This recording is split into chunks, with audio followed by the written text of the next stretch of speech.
ചെമ്മീന്റെ തല അതീവ സ്വാദിഷ്ടമാണ്. അതിന്റെ തൊലിയും തലയും കഴുകി വൃത്തിയാക്കി മാറ്റി വെക്കണം. കറിയുടെ സ്വാദ് കൂട്ടാനായി ഒരു വിദ്യയുണ്ട്.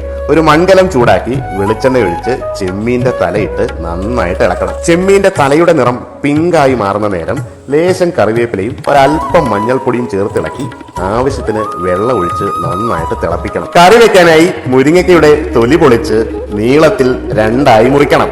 അതിനോടൊപ്പം നല്ല പുളിയുള്ളൊരു മാങ്ങയുടെ തൊലി ചെത്തി നീളത്തിൽ പൂളി വെച്ച് പച്ചമുളകും കീറി മാറ്റി വെക്കണം. ചെമ്മീൻ കറിയുടെ അരപ്പിനായി വിളഞ്ഞ അരമുറി തേങ്ങാ തിരിങ്ങി അതിലേക്ക് 4 ചുമന്നുള്ളിയും 1.5 സ്പൂൺ മുളക് പൊടിയും 1 സ്പൂൺ മല്ലിപ്പൊടിയും ലേശം വറുത്ത ഉലുവാപ്പൊടിയും ഒരൽപ്പം മഞ്ഞൾപ്പൊടിയും ചേർത്ത് വെള്ളം ഒഴിച്ച് നല്ല മഷി പോലെ അരച്ചെടുക്കണം. ഈ സമയത്തിനുള്ളിൽ ചെമ്മീന്റെ തലയും തോട് വിട്ട് തിളപ്പിച്ച സ്റ്റോക്ക് റെഡി ആയിട്ടുണ്ടാവും.